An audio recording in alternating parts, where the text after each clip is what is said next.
Welcome to Face to Face. This is a show about change and about what's next. It's a show that wants to ask questions, peel back the layers of our average everyday experience, and go beyond scratching the surface. We interview amazing people with incredible ideas and stories who have done wild, weird, and wonderful things. Remember that imagination shared creates collaboration, and collaboration creates community, and community inspires social change. I'm David Peck, and this is Face to Face.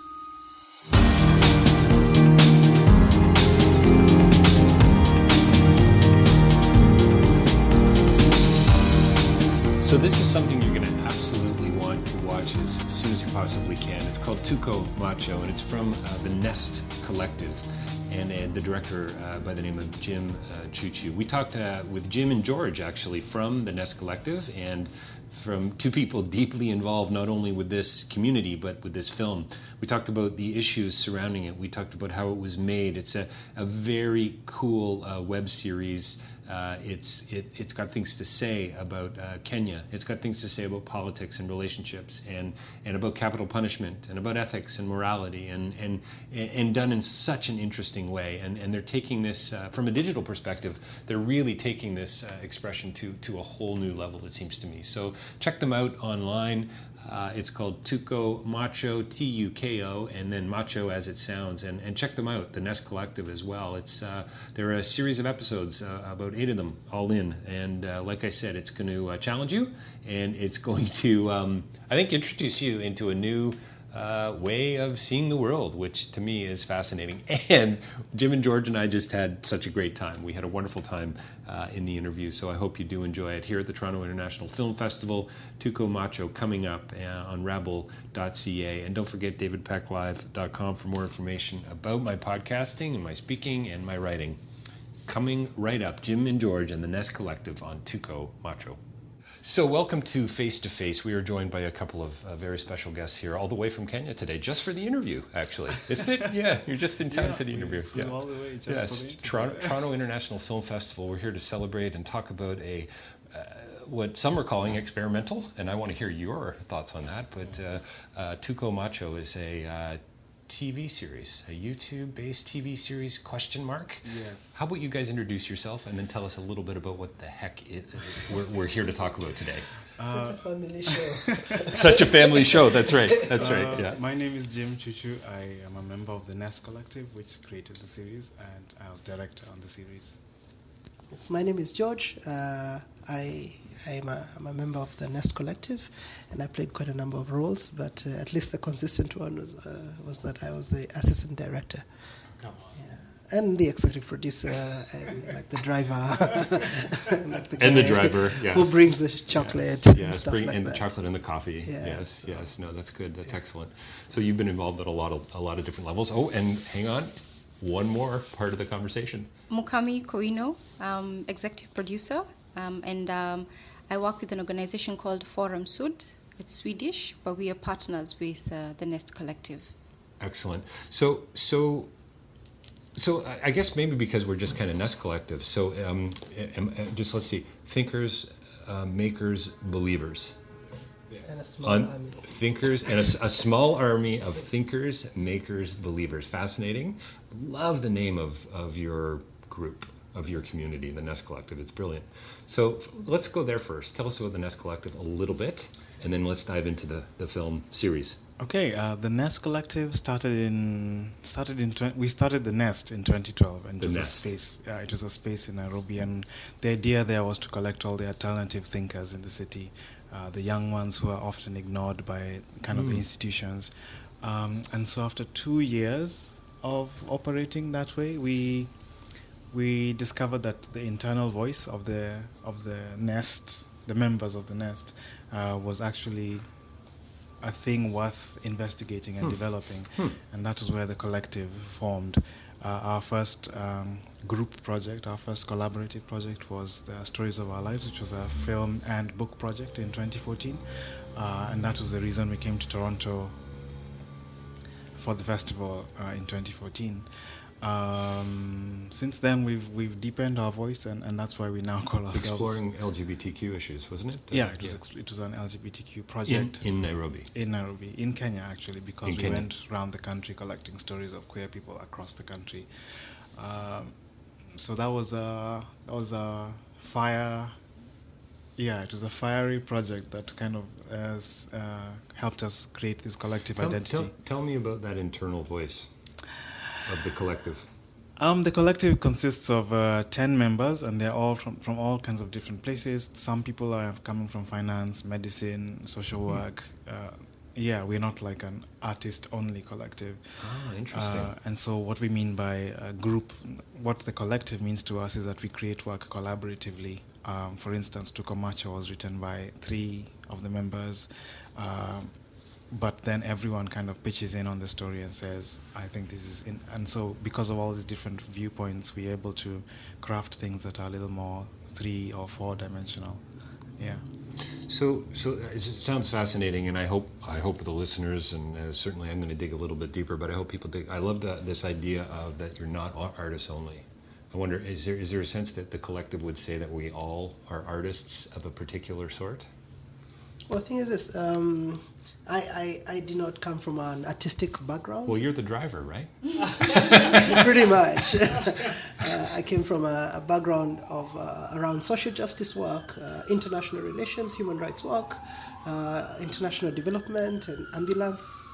That's right. They're on their way here right now. We're at Touchwood Studios, by the way, and right in the middle of the Toronto International Film Festival. So yeah. And I have a because of the collective now. I look at artistic expression as mediums and languages, and so we over time have developed eloquence in fashion. Expression through music, photography, film, sometimes theater, and definitely other forms like comics and literature. And so I find that being at the being part of the Nest Collective, I'm able to express in more mediums than language.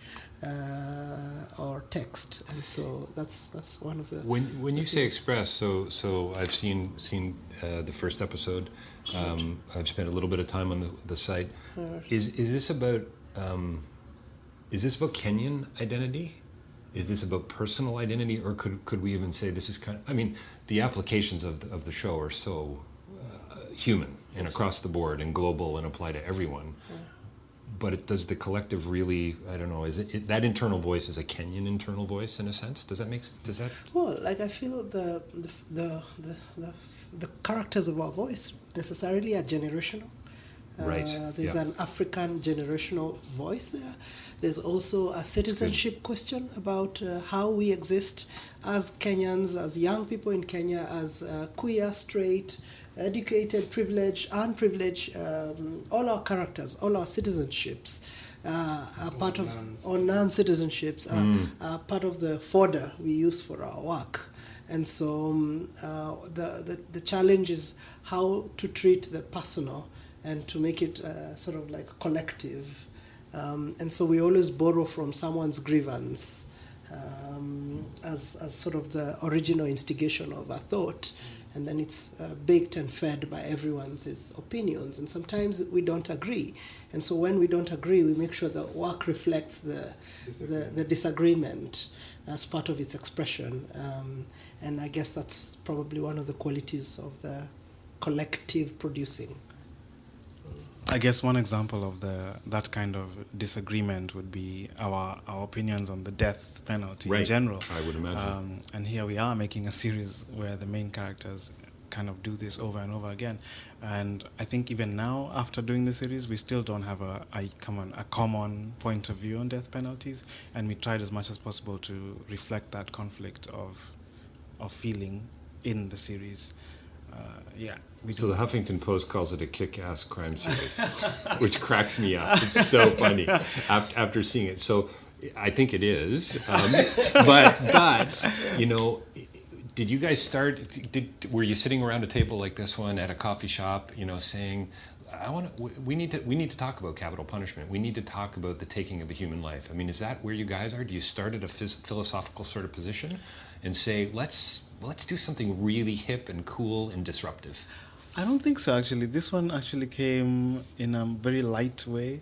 Which is so funny. Because I think the seed of the idea came after watching too many Batman movies and wondering about the kind of the theatricality of the whole Batman series with the latex and the villains and the makeup and it made me wonder about this idea of Gotham and whether Nairobi was its own, in a way, was a much darker, not elite. Like darker in every sense, Gotham, and that maybe our villains don't really need makeup, and our heroes don't need spandex, right? And that's how it came. It was very infused with pop culture, but then because of going through the collective, it then acquired all these other layers of kind of reality. And I guess just creating anything in Nairobi, the city has a way of infusing itself into everything that you create. I can imagine. Yeah. So I guess this is where the collective and drawing from people who are non-artists actually can be really helpful. Because, if you got an engineer in the room, perhaps, or an architect in the room, all of a sudden set design maybe takes on a different... Like for instance, George isn't credited in the writing credits, but there are many points I remember where he'd come in and read what we were doing, and he'd say things, and we would have to shift dramatically. We have another member called Njoki Ngumi, who's a doctor who was actually a medical doctor, and we stole her, and she joined the collective. Right, nice. And her thoughts on the femininity and all the female characters are really, really critical to the series, and they really shifted the series. So YouTube series, been over 1 million views. I understand you got potential broadcasters, maybe, ? Not sure about that because of the nature of the show. Yeah. I get that. Very disruptive in a certain way, and really, can I say fun to watch? It really is. I mean, which may sound a little too dark. I don't know. I'm not sure. But it drew me in immediately just because of the, I think partially maybe the voyeurism of it. Of that Saw-like kind of film sort of sense of being on the inside. Wow, what would it be like being able to be a part of something, of being the judge and the jury like this? And I think in a certain way, I mean, everybody loves the Western, don't they?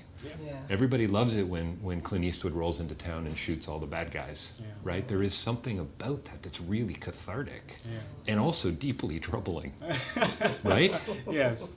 And it's very interesting to hear people talk about the series from kind of a global perspective, because when we were making it, we felt like this was such an internal Kenyan conversation and that it wouldn't really translate to a global audience. You didn't think it would? We didn't think it would. Interesting. And even right, Nairobi's Gotham. Well, hang on. Exactly. Maybe cities are Gotham, you know? And so this entire TIFF experience has been such a kind of an opening up of our idea of what global audiences are and what they watch and what they're interested in. So the show's great and being well received, but the way you sort of took it to the next level was you actually got your audience to interact in a very particular way. Tell us about that. Well, the thing is going in and maybe the history of the design of this show was influenced by our last work. So we did Stories of Our Lives, and it was banned in Kenya. It's never been screened in Kenya. And never been screened in Kenya. Wow. And maybe won't in the foreseeable future. And so in a sense, we felt that our work was in exile. In forced exile, and we had a desire to return home artistically, and so at the back of our minds, an intense engagement with our culture, with our textures, with our pace, with our languages, and being right in the middle of the city's sensibility was a desire. And so we hoped to create something that would bring us back home, and therefore the design of interacting with our audiences was central to the progression of the. It's like this social. It's like a social experiment. You know, the audience gets to choose. Well, so help me out here. About 12. So you basically go online after you've captured this guy who's been carjacking, committing crimes of a and basically disrupting people's lives in pretty horrific ways. Yeah. You imprison him and you say to your audience digitally, you guys get to decide if he lives or dies. And it looked to me, if I remember correctly, an astounding number of people said he dies. Yeah. Astounding number. And then I just read yesterday that your Toronto audience basically said he dies too. But then at least the Toronto audience were a little more divided. It was like 51-49% Right, to your right. credit. Right, to our credit, yes. Yeah. Great, yeah. But the idea of it being an experiment, because it seems like even the main character is doing a social experiment. And then for us, we were also doing an experiment on many levels. Putting it on Facebook was a risk. A lot of people said Facebook doesn't make sense. It's not the platform for it, yeah. And even like the film, people said that if you put it on Facebook, then you can't really do a festival thing. Interesting. So there's all these reasons not to do it, but I think we've learned a lot about our audience. We know who they are, their age, what devices they're watching our show on. Yes, and which is that's fascinating, right? It's very useful to see. Yeah, very useful. Yeah. So And also there are different levels of engagement, and so the first level of engagement is sort of like the surprise person who stumbles on the show to watch it, and we have those every day, 24 hours, always new people joining in, and they join at different levels, and then there's a guys who started with us and have evolved with us until now, and so you see that the kind of interactions that we're having at the comment level. And so the comments are becoming longer and deeper and more thought out and more philosophic. And so we're having the guys who share. And so averagely on an episode, we'd have like 150,000 views or like 4,000 shares. But then the comments is where the engagement happens.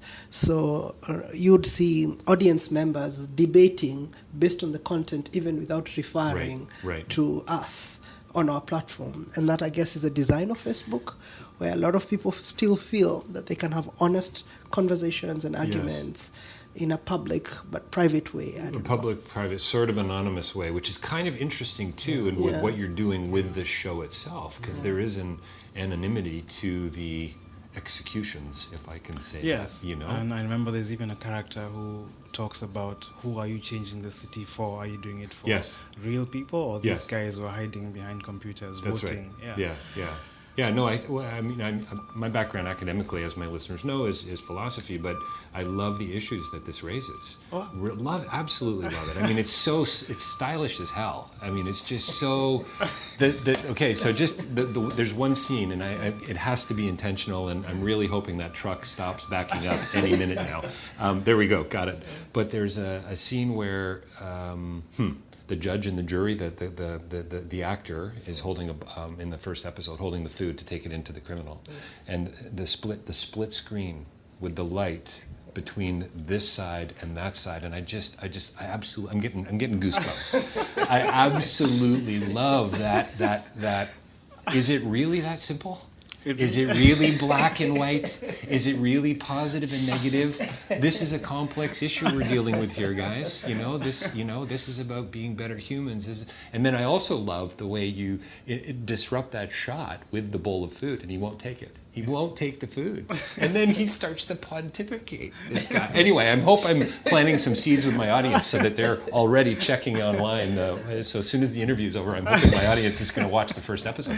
But yeah, tell me a little bit more about some of that filmmaking, the intentionality as a director. I think one thing we really wanted to do with this series was to be still, because it felt like to kind of jump in with the characters and be kind of all up in their face, which is something that happens a lot with like modern filmmaking. Of course it does, yeah. Kind of over everyone's shoulder. The Michael Bay-like school of filmmaking, right? And we really wanted to be still with this series and kind of let people really observe and really feel voyeuristic about their interaction with the story. And a lot of Kenyans asked us the question, because even Kenyans are used to seeing, close up, over shoulder. Sure. And a lot of people said, you guys need to move the camera and make it more dynamic. Funny. And then we had to have those conversations with Kenyans about how cameras move and why we would choose to be still rather than to be in there. And that was an interesting conversation that was happening alongside all the other people who would come and say, how can you guys make such a violent thing? So all these conversations are happening alongside one another. It was a new language for us to be so still and to be so kind of thoughtful about the things, and I guess we really enjoyed it. Yeah, and the thing is that there are three stories happening parallel to each other. There's a story. There's a now in the universe of the story. There's a contemporary of the vigilante, but then the backstory is evolving as they continue with the contemporary.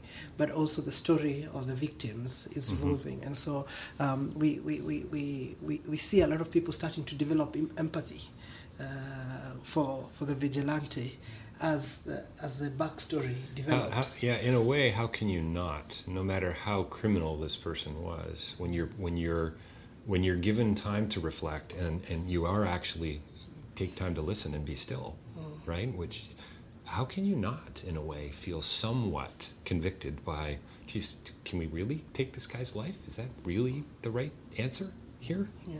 You know? Yeah.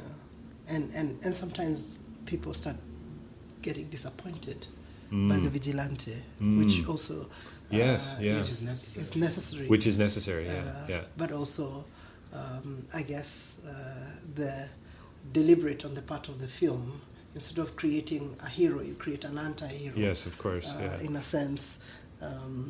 So and that was also deliberate. George, any of you, is the series about crime in Nairobi? Is it that you guys are just so done with the culture here? Is it, I mean, obviously it's not just about that. It goes way deeper on so many levels. As you start to unpack, and this is why I love this format, because things bubble to the surface that are just often really, there's a discovery, you know, when you chat with people who created the work.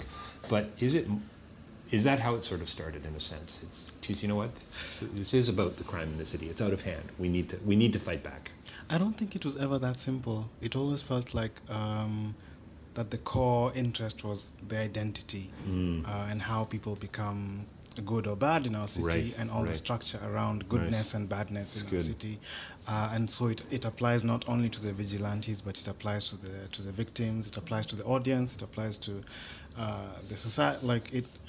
And I guess there's a way that the general public excludes themselves from this story and looks at it as these crazy people doing this thing. Right. But it's very much a commentary on all of us. Of course it is. And it gets more and more uncomfortable when the vigilante comes closer and closer to someone who looks and feels like you, someone who's just driving badly in the streets. Right. Because that is an issue. And it's so strange to be in Toronto because, like, we spent a few days here and, like, people cross the road when they're supposed to. When they're supposed to, yes. And so that kind of extreme order by our standards is kind of surreal to be then showing this film in this city where it seems on the surface that everything is quite orderly. And I guess maybe that normalization of chaos is particularly noticeable now that we're here. And even at our first screening on Thursday or Wednesday, I was watching the show and I was just suddenly very hyper aware of the chaos of our city. The chaos of your city, the contrast. Just because of who I was watching it with. And I really wondered what these images feel like to someone who's used to crossing the road at a particular point. You know what I mean? I think, is it disrupting, or how is it playing? What's the paradox here, you know, for the viewer? And definitely. Yeah. Well, when you said, you know, George, that there's three stories, I almost wanted to go, hang on, there's four, because what about the viewer? What about the interaction? What about my story, right? After I've watched, and I go and have a conversation with my wife or my girlfriend or my kids, and say, wow, I saw this thing today, right? Yeah. And now we've got a whole other narrative, right? Well, and especially your story. There's a thing that Jim does. Together with like the technical team, we open up the voting until Wednesday and until Tuesday evening, and Wednesday is the day where they integrate all the conversations, all the comments, all the voting numbers, all the newspaper. I bet it is, yeah. All the newspaper articles into the Thursday release, and so I always want to watch together with the audience, and I always feel like it's a very surreal clip, because in a sense it blurs the film universe and my universe. It totally does. And I feel completely implicated because the stuff I'm watching on the news, which is reality, is the same stuff I'm watching in the film, and so it's quite trippy. It really is. You guys really are dancing between the real and the hyper-real, which, I'll go back to that shot of that beam of light, that crack of light in that one shot. That's so wonderful for me, that because it's like you said, it was never that simple. It wasn't just about crime. This is an experiment. This is real. This is the hyper-real, and how are we all, in a way, I guess, kind of complicit, right? As viewers, because we're making choices, right, on all these levels. It's pretty fascinating. How did you you guys don't strike me as the dark, soulful, not soulful, wrong word, soul searching types. You don't strike me as seekers. You got great laughs, beautiful smiles. What the hell is going on around here? We get that a lot. I bet you do. Yeah, people say your work has an intensity that you've watched too many horror films, Jim. I think that's the problem. I can't watch horror films. I can't either. Oh, I'm glad to hear that. I don't like them. I get scared. They creep me out. Yeah. Although I have to say, of the few that I've seen, there was a tiny bit of Blair Witch in this film, just a tiny bit. I don't know. The Blair Witch Project. I know I can't 20 years watch ago, Blair it scared Witch. the heck out of me, man. And I think that was the last time I saw a horror movie. Never again. Yeah. A lot of people have asked us, "Are you angry?"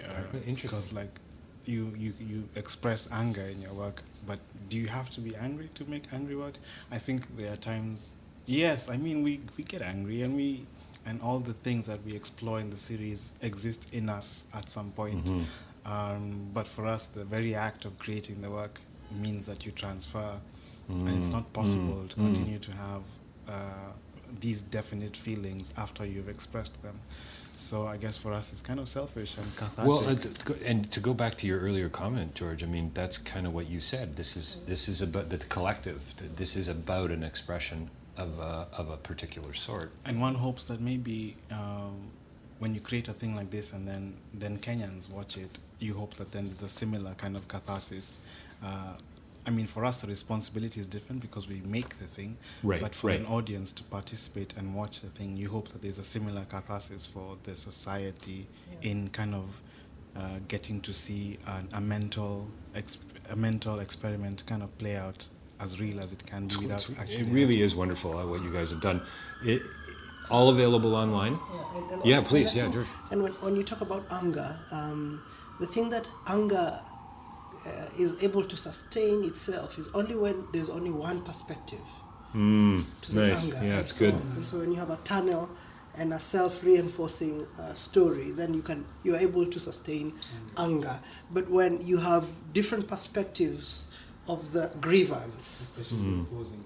Especially the opposing, or even stuff that makes you uncomfortable, even about your position within the narrative that allows you the grievance, then it has to be an expression. And that's what happens at the Nest, that we find ourselves that all of us care about each other deeply. We respect each other's thoughts, but we are almost always sometimes at different points of the spectrum of one conversation. Sometimes I'm an oppressor in someone else's anger. Sometimes I am the victim in someone else's grievance. And so then it has to transform beyond just anger. It becomes now a project, and that's why I feel like So you see, these are the kind of things he'd walk into the room and say. I could see how that wouldn't change anything. Yeah. I thought you were just the driver. What's going on? I think I'm still the driver. Yes, I think you are too, just based on budgetary concerns alone, right? Yeah. So, a small army of thinkers, makers, and believers. I think it's a testament. Your demeanor, your joy, the pleasure that you guys are sharing with me here of what you've created and so on. It's just a testament to the community that you guys have created. It's remarkable. So, is it nestcollective.com? It's thisthenest.com. Thisthenest.com. Check it out. Tuko Macho. It's spelled Tuko. Another word, Macho. It's all 8 episodes are online? Yeah, And and we're returning with episode 9 on September 22nd. Episode 9 is coming up. Well, listen, congratulations. Thank you so much. And I'm sorry about all the order out on the street. I wish it was a little more chaotic for you. It'd make you feel a little more at home. But this is Mukami. I don't know, Yes. you have to jump in. It's just Actually, I thought this is just perfect for you guys. That's why I've been keeping quiet. Well, you know what? Thank you for being here and for taking a few photos. It's Jim and George and Mokami talking about Tuko Macho here at the Toronto International Film Festival. Thanks, guys. Really appreciate it.